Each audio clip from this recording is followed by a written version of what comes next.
Hare Shri Radha Madhava ki jai, Shri Radha Kalashanji ki jai, Shri the Prabhupada ki jai. Gaura Pamaninde. Om Namo Bhagavate Vasudevaya.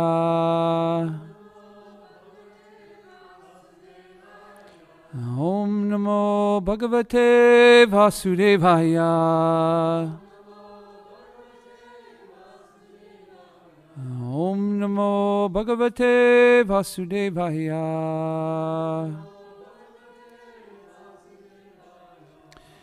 If we can sing or announce or say the prayers here together, all together, please. Narayanam namaskritya naram chaiva narottamam devyam sarasvatim vyasam tato jayam udirayat. Before reciting the Srimad Bhagavatam, which is the very means of conquest, one should offer respectful obeisances unto the personality of Godhead, Narayan, unto Narayan Rishi, the supermost human being, unto Mother Saraswati, the goddess of learning, and to Srila Vasudev, the author. Nasta prayasya abreshu nityam bhagavata sevaya bhagavati utamasloke bhaktir bhavati naishtaki.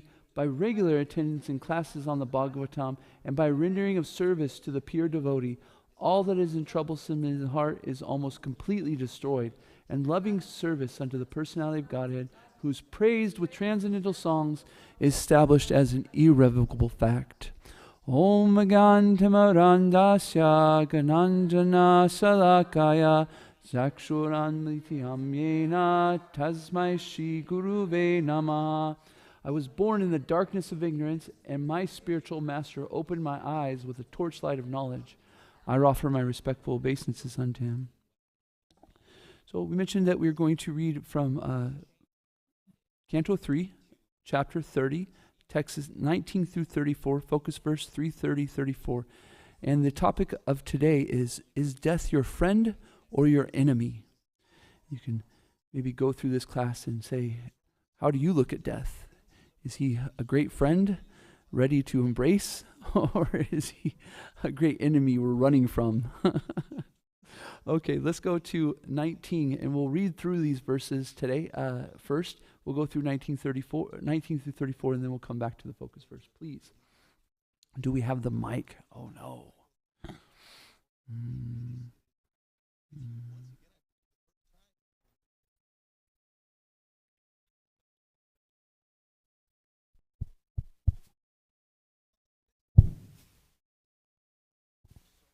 This is a really interesting topic, death. We've been speaking about it quite a few times in the class, and in fear. And so I feel like at the end of this chapter, it's kind of culminating this fear, death, and how we take it as devotees. So we're kind of excited, I'll be honest with you. Okay. Sringarupa, please. At death, he sees the messengers of the Lord of death come before him, their eyes full of wrath, and in great fear he passes stool and urine. Very auspicious. No. As a criminal is arrested for punishment by the constables of the state, a person engaged in criminal sense gratification is similarly arrested by the Yamadutas, who bind him by the neck with strong rope and cover his subtle body so that he may undergo severe punishment. While carried by the constable of Emerald, he is overwhelmed and trembles in their hands. While passing on the road, he is beaten by dogs, and he can remember the sinful activities of his life. He is thus terribly distressed. So basically, we're walking through Dallas in some areas. No, just kidding. Under the scorching sun, the criminal has to pass through roads of hot sand, with forest fires on both sides. He is whipped on the back by the constables because of his inability to walk, and he is afflicted by hunger and thirst.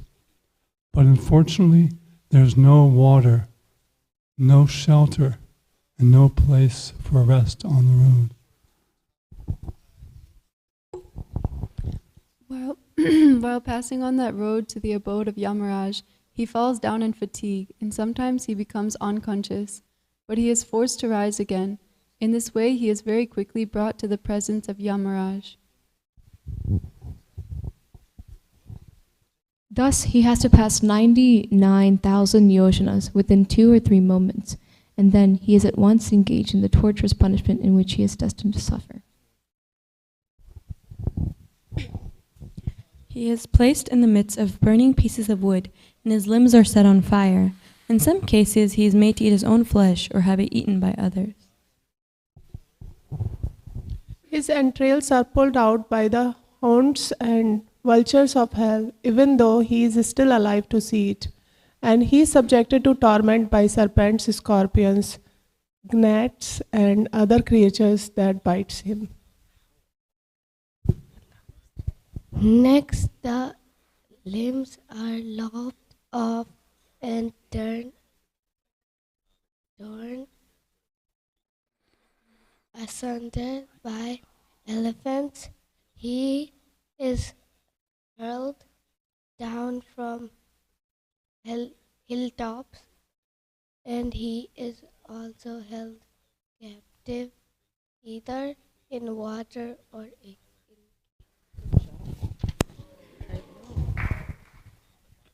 Men and women whose lives are built upon indulgence in illicit sex life are put into many kinds of miserable conditions in the hells known as Tamishra, Andha Tamishra, and Raurava. Lord Kapila continued, "My dear mother, it is sometimes said that we experience hell or heaven on this planet, for hellish punishments are sometimes visible on this planet also." After leaving his body, the man who maintained himself and his family members by sinful activities suffers a hellish life, and his relatives suffer also. He goes alone to the darkest regions of hell after quitting the present body, and the money he acquired by envying other living entities is the passage money with which he leaves this world. Thus, by the arrangement of the Supreme Personality of Godhead, the maintainer of kinsmen is put into hellish condition to suffer for his sinful activities, like a man who has lost his wealth.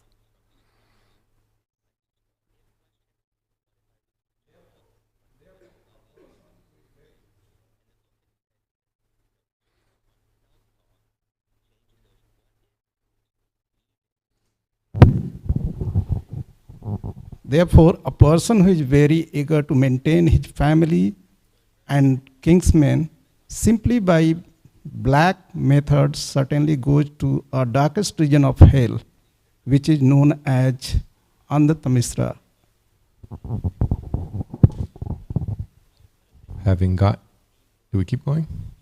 Go ahead and read it, and then we'll go to the Sanskrit. It's good. Having gone through all the miserable, hellish conditions and having passed in a regular order through the lowest forms of animal life prior to human birth, and having thus been purged of his sins, one is reborn again as a human being on this earth.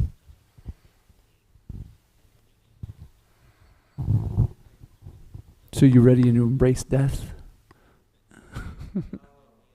Oh yeah? We'll see what that's a good checker. What do you think of death right now? And by the end of class, we'll recheck on that and think about what we think of death. Okay.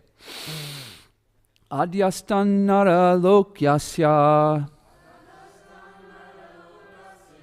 Adyastan nara lokyasya. Yavatir yatanandanaya.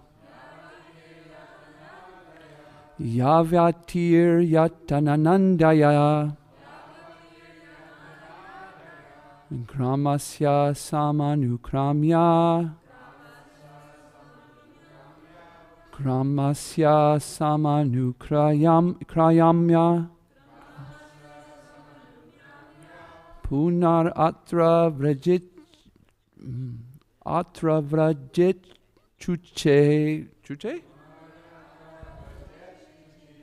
Chuchi. Thank you. Punaratra vraje chuchichi. We take great pleasure when we hear devotees talk about that we might make so many mistakes, but if we're sincere, then we might be able to give something to the Lord. So when I do Sanskrit, I take great pleasure in this. Like, please, Krishna, I'm sorry that I butchered this. So if you guys can forgive me, I'm really trying to do my best. It's very difficult for me. But anyways, 3:30:34. So, somebody please say it right.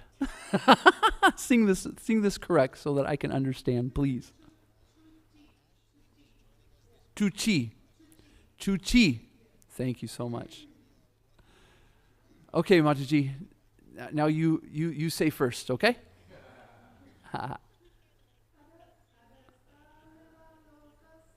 Dastyanara lokasya Yavatir yatanandaya Kramasya samanukramya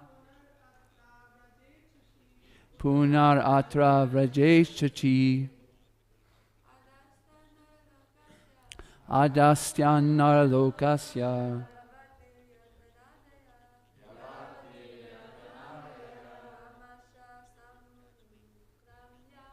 Kamasya samanukramya Punar avrat vrajeshuchi Ajastana lokasya Yavatir yatanandaya Kramasya samanukramya Punatra vrajeshuchi Adhyasthanara lokasya Yavatir yatanandanaya Kramasya samanukramya Punarata vrajeshuchi. Okay, word for word, all together, please. Wait. Adyastat, from below. Lokasya, human birth. Yatati, as many. Yatana, punishments. Adyaha, and so on. Kramasya, in regular order. Samanukramaya, having gone through. Puna, again. Atra, here, on earth's earth. Avrajit, he may return. Suchahi, peer. Okay. Who's got the mic? Okay. No, you win, Nrsimharupa. Translation. Having gone through all the miserable, hellish conditions, and having passed in a regular order through the lowest forms of animal life prior to human birth, and having thus been purged of his sins, one is reborn again as a human being on this earth. Purport, please. Just as a prisoner who has undergone troublesome prison life is set free again, the person who has always engaged in impious and mischievous activities is put into hellish conditions, and when he has undergone different hellish lives, namely those of lower animals like cats, dogs, and hogs, by the gradual process of evolution, he again comes back as a human being. In Bhagavad Gita, it is stated that even though a person engaged in the practice of the yoga system may not finish perfectly and may fall down for some reason or other, his next life as a human being is guaranteed. It is stated that such a person who has fallen from the path of yoga practice is given a chance in his next life to take birth in a very rich family or in a very pious family. It is interpreted that rich family refers to a big mercantile family, because generally people who engage in trades and mercantile business are very rich. One who engaged in the process of self-realization or connecting with the Supreme Absolute Truth but fell short is allowed to take birth in such a rich family or in the family of pious brahmanas. Either way, he is guaranteed to appear in human society in his next life. It can be concluded that if someone is not willing to enter into hellish life, as in Tamishra or Anda Tamishra, then he must take to the process of Krishna consciousness, which is the first-class yoga system, because even if one is unable to attain complete Krishna consciousness in this life, he is guaranteed at least to take his next birth in a human family. He cannot be sent into a hellish condition. Krishna consciousness is the purest life, and it protects all human beings from gliding down to hell to take birth in a family of dogs or hogs. Thus ends the Bhaktivedanta purports of the third canto, 30th chapter of the Srimad Bhagavatam, entitled Description by Lord Kapila of Adverse Fruitive Activities. Okay, I lied. I said at the end of class we'll do a little check-in on death. After this purport, what do you think of death? Are you walking towards it a little bit more? Are you running from it? Is it your friend or your enemy? Less fearful. Less fearful. Yes? Yeah? Okay. So, Srila Prabhupada is speaking in the first of this purport about hellish lives. And he's explaining that hellish life is that of the animals, cats, dogs, and hogs, right? In our condition as humans, we are so distressed and so being put into hellish conditions, sometimes we actually look up to these animals, right? Have you heard this before? You heard friends or people like, oh, the dog's actually got it pretty good. Oh, the cat actually has it pretty good, right? But this is due to an insufficient understanding that these animals not only might be sleeping a lot in this ignorance, and they might look like they have this nice, easy life, but they're in so much fear. When I was riding my scooter, I would drive by the house on the corner of Wayne and Garland. And this dog, it made me laugh every day. This dog would run with me all the way through. Matter of fact, I started ringing my bell because I was like, I'm here, let's go, let's run. But the dog was like, this is my property, don't come onto it. And you'll see this in animals, this great fear and protection for what's theirs. And then, not only do you have to live this life of fear, but you have to live life after life after life after life in the next animal body and next animal body and next animal body in these hellish conditions, trying to figure out, protect yourself from that another animal that's going to eat you, right? This is the material world that we're all living on the cost of another living entity's lives. So Srila Prabhupada then mentions, actually I wanted to mention before this that this hellish situation is, we have to take responsibility for our karma, right? We have karma, and so we understand that this is talking about the conditioned soul and how they're going into these hellish planets. And so at this time, when we're having these this situation where we're purifying our past misdeeds, look to your right and you look to your left, and all it is you. You're left there. So many times we like to pass our problems, our issues on to other people, right? For instance, they made me do it. Or I didn't know. I was doing these things and I just didn't know. But ignorance is no excuse in the hands of karma. That we have to say, look at ourself and take complete responsibility of it. And if we can do that in a way where we are open to taking responsibility, then we can more easily do the next thing. And that's start to take action to change it. So, but unfortunately, if we go to this situation where we get, how should I say this? In this situation, we're put into animal bodies, and so we don't even get the intelligence for some time to start to deal with these issues, to understand, why am I suffering? Why do I want to be happy? And yet every corner I turn is distress. So this conditioned life of karma is pretty ugly, and it will definitely make you want to run away from death. Yes? Yeah. Okay. So then Srila Prabhupada talks about Bhagavad Gita. Premamrita, would you mind going to Bhagavad Gita, chapter 6, text 38? And we just need to go through the translations because we're going to read a few of them. Please.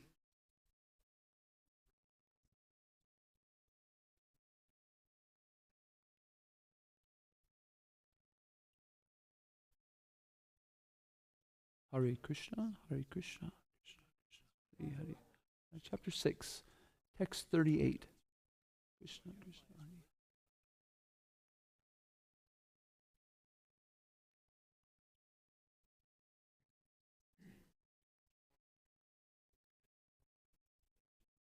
The yagya of. It's okay. It's okay. We have just translation, please. So it'll make it easier for us to go through. There you go. And who has the mic? So we're going to go through 38 to 45 here. And let's hear what Arjuna asks and what Krishna answers. Text 38, O mighty armed Krishna, does not such a man who is bewildered from the path of transcendence fall away from both spiritual and material success and perish like a riven cloud with no position in any sphere?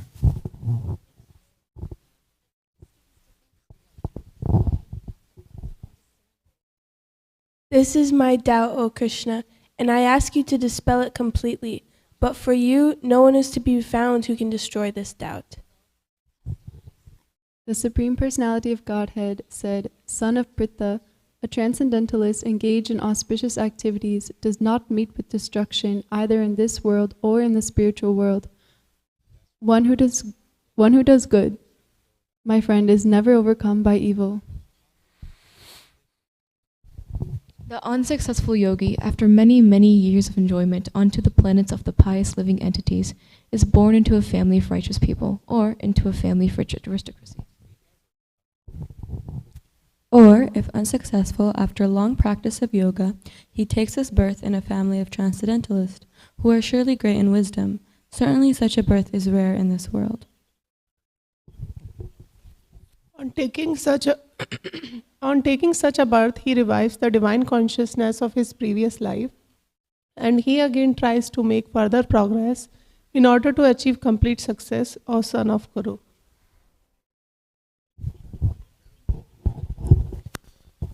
By virtue of the divine consciousness of his previous life, he automatically becomes attracted to the yogic principles, even without seeking them. Such an inquisitive transcendentalist stands always above the ritualistic principles of the scriptures. And when the yogi engages himself with sincere endeavor in making further progress, being washed of all contaminations, then ultimately achieving perfection after many, many births of practice, he attains the supreme goal. Thank you. So Srila Prabhupada said in the purport that we read for Bhagavatam, in Bhagavad Gita it is stated that even though a person engaged in the practice of the yoga system may not finish perfectly and may fall down for some reason or other, his next life as a human being is guaranteed. So we understand in this chapter 6 that Srila Prabhupada explains so much in his purports that the end result of these other yogic practices that aren't bhakti yoga are what? What's the end result of karma yoga or jnana yoga or dhyana yoga? Bhakti, right? The end result is you finally understand, you know what? I should do some service. But the bhakti yogi can be understood that they've already been performing these different yogas for so long. We haven't already accumulated those kinds of understanding, or by some cheating process. I'm kind of being facetious when I say cheating, because it's not a cheating. I shouldn't even joke with that. It's actually by the mercy of Srila Prabhupada and the Acharyas, we get to skip. We get to jump ahead. It's like we get to go boom right up to the top, and we perform bhakti yoga. And within bhakti yoga is everything else. If you have $1 million, is $100,000 within it? Yes. So if we have bhakti yoga, we understand that karma yoga, jnana yoga are all within it. So this is a great, if you're performing karma yoga or jnana yoga, by these verses, what can we understand that our next birth will be? What is it? Not yet, not quite yet. What was before the transcendentalists? The wealthy family of aristocrats or pious family, right? And then he says, Krishna says, but if the person is practicing yoga for a long time, that person gets to be born in a transcendental family. So we can just imagine that all of these children that were around, they're great bhakti yogis, and they've taken this birth in your guys' family, or you might be the parents, right? And they're picking up right where they left. Yes, Kaylee, you have a question?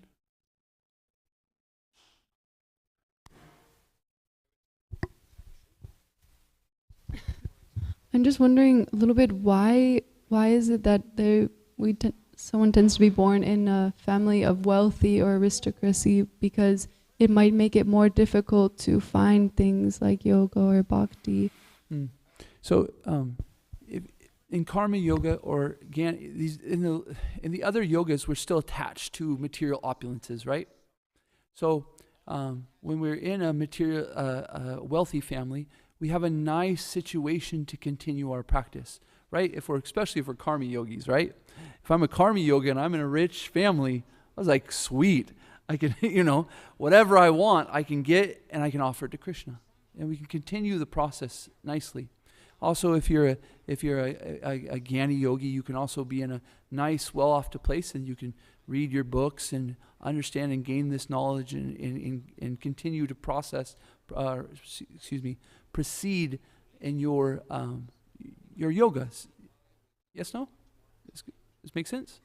Yeah, so it's just a nice situation to continue your yoga.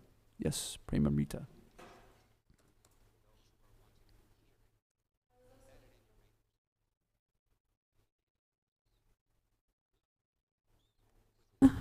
I was also thinking that nobody would be born into a family of devotees without a reason. Of course they must have done something in their past, but a person who practiced devotional service might be born in a family of non-devotees for a reason. So it's not like a one size fits all. Yeah.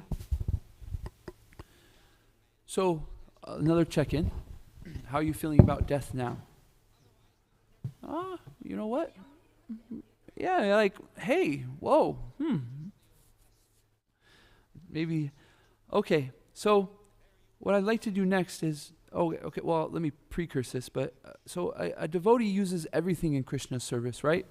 In Nectar of Instruction, Srila Prabhupada talks about anger, and this anger is supposed to be given up.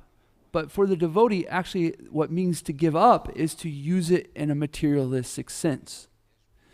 So we must learn how to use anger in a way that's appropriate for Krishna service. And what's the answer? He gives the example of Nityananda Prabhu, who gets stroken by Jagai and Madai, and Lord Chaitanya, out of anger, comes to chastise them. And but Lord Nityananda stops him, right? He says, no, this isn't the time. So similarly, can we use death in Krishna's service? Interesting question. Can you turn to Nectar of Devotion? I'm sorry, I should have. Next time I'll try to give the computer person a heads up. Nectar of Devotion, chapter 29.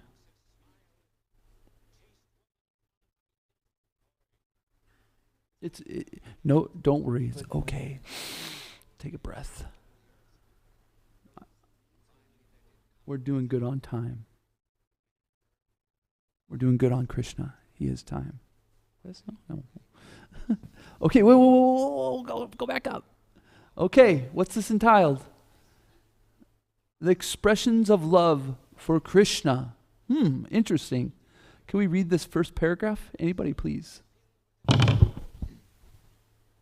There are some bodily symptoms that express overwhelming ecstatic love, Vyabhachari bhav. They are counted at 33 as follows: disappointment, lamentation, humility, guilt, fatigue, intoxication, pride, doubt, apprehension, intense emotion, madness, forgetfulness, disease, confusion, death, laziness, inertness, bashfulness, concealment, remembrance, argumentativeness, anxiety, thoughtfulness, endurance, happiness, eagerness, violence, haughtiness, envy, impotence, dizziness, and sleepiness and alertness. I can see some smiles in the crowd. Like, wow. Huh? Did anybody see one particular word that I might be thinking is interesting in this situation? Death? Expression for love of Krishna, death. Okay, let's go to the next chapter. Please, next chapter. And you're going to go down a little bit, and you'll see our key word for the day.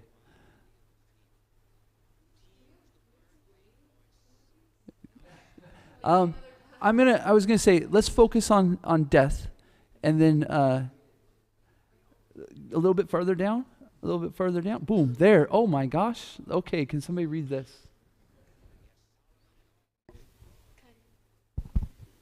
Death. Once the Bakasura demon assumed the shape of a very big duck and opened his mouth in order to swallow Krishna and all the cowherd boys. When Krishna was entering into the demon's mouth, Balaram and the other cowherd boys almost fainted and appeared as though they had no life. Even if devotees are illusioned by some ghastly scene or by any accidental occurrence, they never forget Krishna. Even in the greatest danger, they can remember Krishna. This is the benefit of Krishna consciousness. Even at the time of death, when all the functions of the body become dislocated, the devotee can remember Krishna in his innermost consciousness, and this saves him from falling down into material existence. In this way, Krishna consciousness immediately takes one from the material platform to the spiritual world. A little bit. There you go. In this connection, there is a statement about persons who died at Mathura. These persons had a slight breathing exhilaration, their eyes were wide open, the colors of their bodies were changed, and they began to utter the holy name of Krishna. In this condition, they gave up their material bodies. These symptoms are prior manifestations of death. So, we're spirit souls, not this material body. This material body goes through a thing called death, which it annihilates it, right? But us ourselves, death is just simply a emotion, a experience that we're going through because we don't die. So for the devotee, death is a great opportunity. It's a great opportunity to think of Krishna at the time of death and move to a much better situation. Instead, as devotees, we shouldn't fear death, but we should fear one thing in particular, and that's to offend devotees. There's nothing that stops our path on the way back home, back to Godhead, back to Godhead, quicker or more abruptly than offending devotees. That's the greatest fear, is I'm not moving towards Krishna. My death could experience something where I go into the lower species. I could twirl off. But as devotees performing bhakti yoga, we don't have to worry about that. It's almost like Krishna's writing it. It's guaranteed you're going to keep moving forward, except if we offend devotees. So we should be very careful about how we deal with, about Vaishnava etiquette and caring for each other. And it should be one of the top most priorities for us. Okay, look at that, 8:15. Yes! Woo! Questions, comments, please.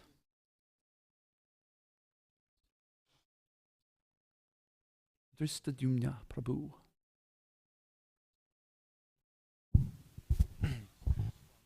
We were talking about the what's it called? Like after a yogi passes away, where he ends up. So he could end up here or there and stuff. And I remembered this pastime of basically how Lord Brahma, he was very proud, and that's why he stole the coward boys. And so he actually prayed to be in Chaitanya Leela as someone born in a Mohammedan family. And so then he became Haridas Thakur. So I thought it was kind of interesting in that he wants to be in this non-Vaishnava family because it's going to put him in a more humble position. So I was just wondering maybe if you could explain that or give more insight into that.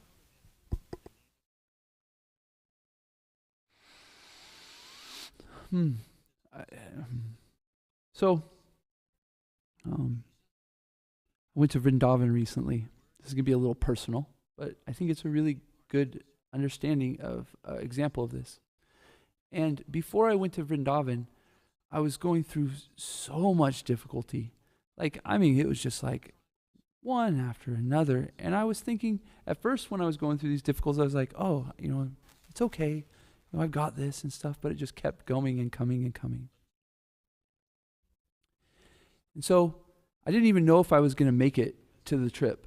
And so I was very, I actually, what my thought was, maybe Radharani or Krishna are not going to let me into Vrindavan. I was like, gosh, man. So when I got there, I was really appreciating it.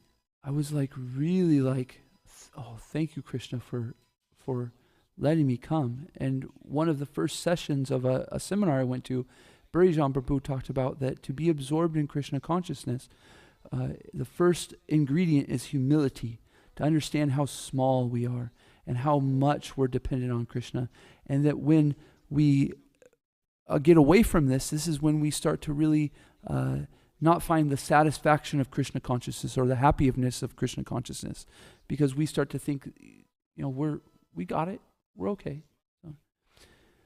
So I had been told by some people, oh, you're so lucky because, or think about how bad your karma would have been if if you weren't a devotee and stuff. And it didn't really set right for me. But then I heard Sachinandan Swami say, Bhurijan Prabhu say, to the devotee, there is no karma. It's all Krishna's sweet, sweet mercy. So it took me some while, but what I understood is that to get the most I could out of Vrindavan, Krishna humbled me before. I feel like I would have gone thinking that I deserved to go. I'm doing this service and I'm doing that service. I've earned the right to go to Vrindavan. But when everything was just, I was like, oh my God, do I get to go? And I'm like, what, So I came into the experience in this humble state that Krishna put me in so that I could get the most out of it. So similarly, Krishna might put us in certain births and stuff, not to punish us. We're devotees. Krishna doesn't punish us. He's teaching us and he's giving a sweet exchange. So sometimes we might need to be humbled, not for a punishment, but so that we can get into a mood of really appreciating devotees, Krishna, our situation. So this is what I'm thinking, that his punishment wasn't a punishment to Lord Brahma. He wasn't born into a family of non-devotees for a punishment, but for a lesson in humility. And what did Brahma do? He came out to be, such a wonderful devotee in that situation, right? Because of the humility that Krishna's mercy to give him that humility. Is this okay? Thank you.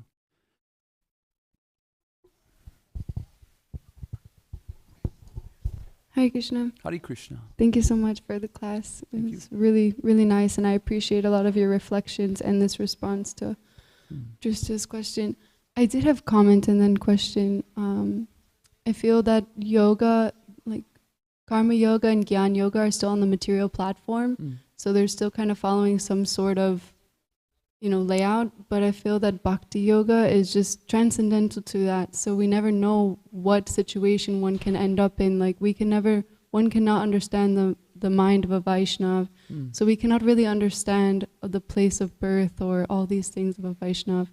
I don't know if that makes sense or if that is kind of accurate or a fine thought.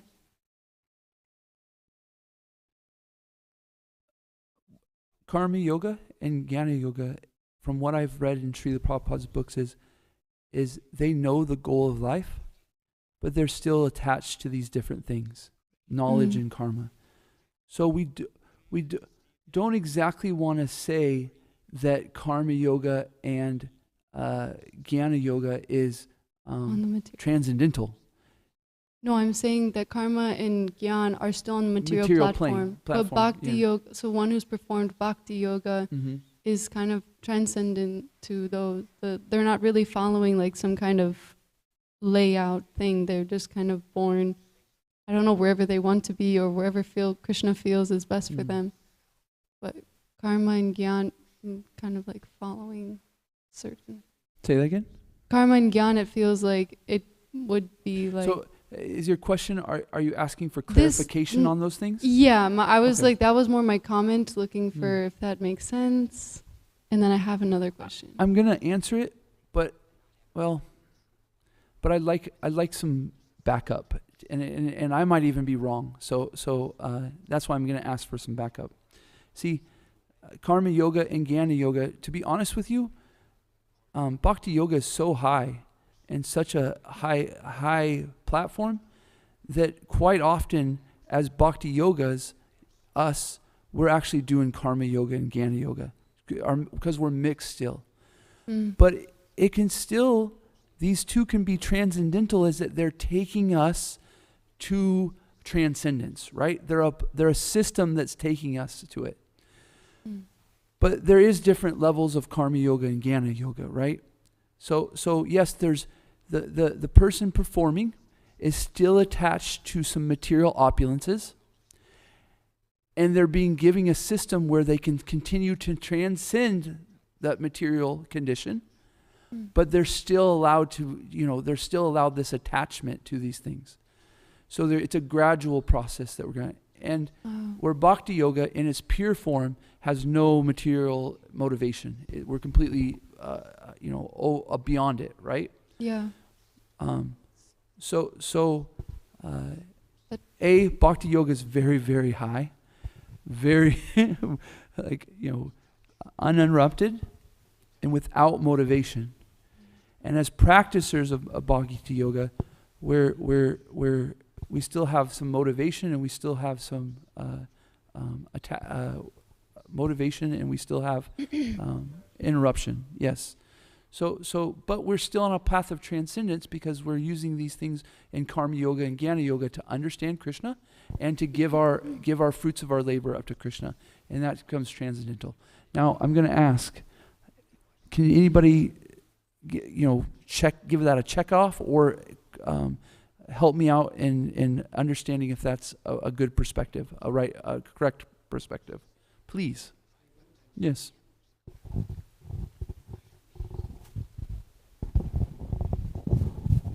Hare Krishna.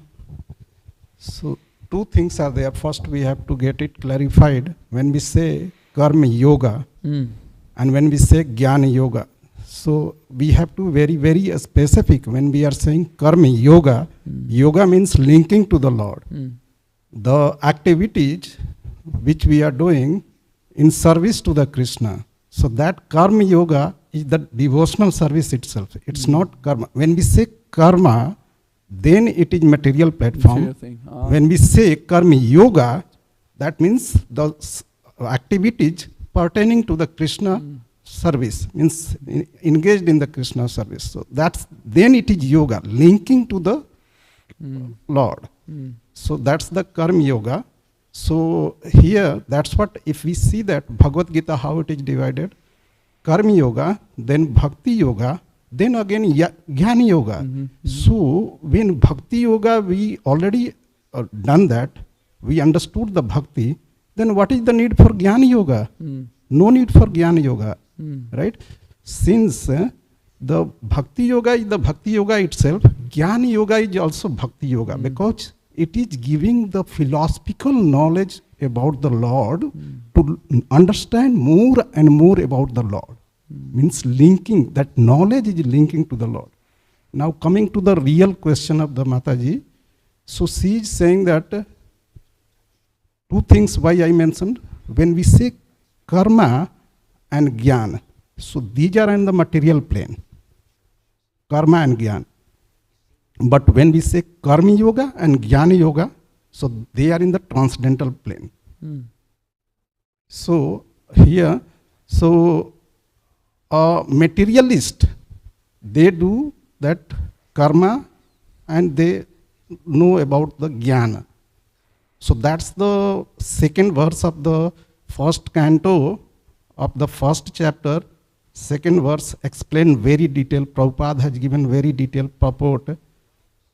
Dharma projit kaitavatra, the cheating religions. You were talking about also. So there it is given about the karma and about the jnana.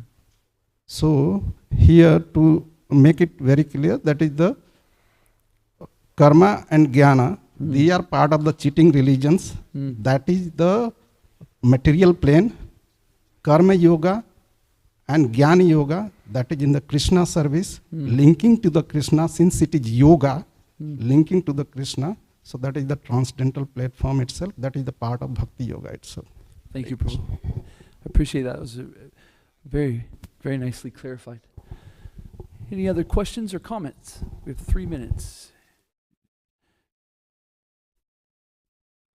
Kaylee, yes. Sorry, thank you. But I was just wondering, so it says, having gone through all the miserable hellish conditions and having passed in a regular order, where does that start? Like, why does one go through all the hellish conditions? Does it start from, like, where does that begin?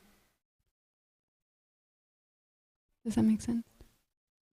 Where does it, right? Like, what's the beginning of going through all these hellish conditions? Right when we leave the spiritual world. Okay. When we said, okay. You know, at that moment we said, you know what, I wonder what it would be like to be the center of everything. Boop, there's hell. And so started. we all start at that place when we leave? We understand that everybody starts out as Lord Brahma. And so you have this great, but right, that's correct, isn't it? That we all start at Lord Brahma? Yes, just want to make sure. Yes. So we start with this great opulences, right? But compared to the spiritual world, yes, it's hellish. We might, in this plane, we're thinking, oh, I can create. Oh, I have such great intelligence. But compared to the spiritual world, that even Lord Brahma's position is hell. If we get that point of view that there is nothing in this material world for us, no matter how shiny it is or how sparkling it is, then we can really make that aim to go back home, And then we have books like Krishna book that starts to explain how amazing the spiritual world is, right? So this detachment from the material world and attachment to the spiritual world. Okay, thank you. You're welcome. Hare Krishna. Okay, is that it? Oh, Harinam today.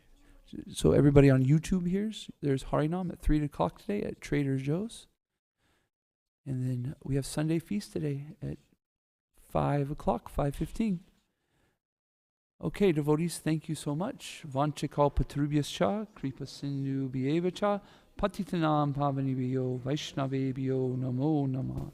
Srimad Bhagavatam ki jai. Srila Prabhupada ki jai. Gaura Pramanande. Hari Hari Bol. Jai. Prabhupada ki jai.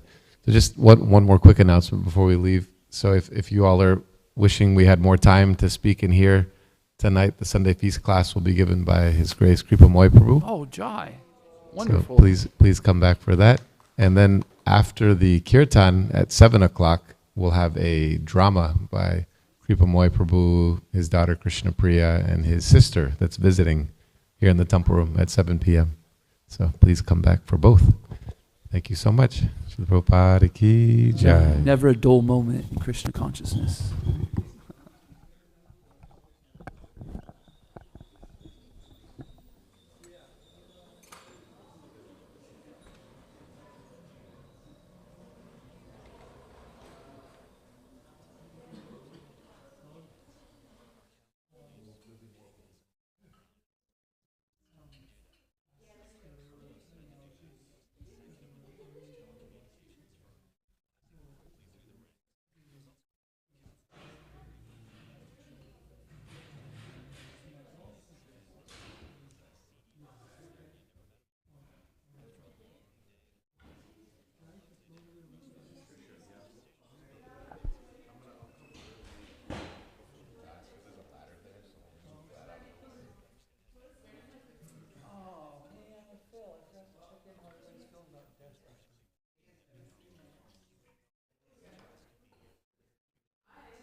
I don't know, if it wasn't for my sister, I don't think I would have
Krishna, Kirtana Ganana Ganapati